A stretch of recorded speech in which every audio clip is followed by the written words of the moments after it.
Pour l'un, Michael Osolbo Castillo, c'est ce morceau, entre autres, qui lui vaut d'être derrière les barreaux. Patria y vida, la patrie et la vie, dénonce l'asservissement et la pauvreté des Cubains. L'image du rappeur scandant les paroles de la chanson après avoir échappé à une tentative d'arrestation l'année dernière était devenue virale sur l'île. Pour le plasticien Luis Manuel Otero Alcantara, meneur du collectif San Isidro, opposé à la censure, ce sont ses performances provocantes qui lui valent d'être sur le banc des accusés.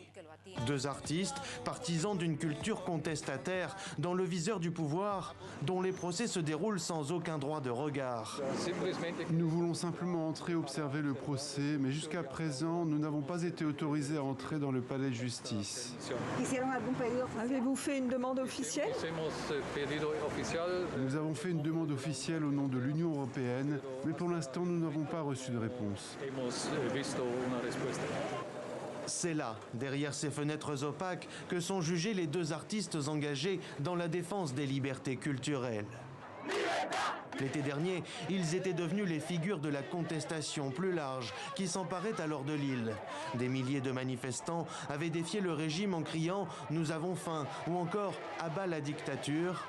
Des manifestations qui avaient fait un mort et des dizaines de blessés, sans compter les centaines de personnes arrêtées. Depuis, la peur de la répression est toujours bien présente. Tout le monde voulait être ici. Ceux qui ne sont pas là, c'est parce qu'ils n'ont pas pu partir. Ils savent que s'ils arrivent ici, ils seront mis dans une voiture de patrouille et emmenés au poste de police. C'est ce qui se passe avec tous les procès. Ils ne sont pas publics et personne n'est autorisé à s'en approcher. Sur les quelques 1400 personnes arrêtées lors des manifestations historiques en juillet 2021, 728 sont encore détenues, selon l'ONG Cubalex.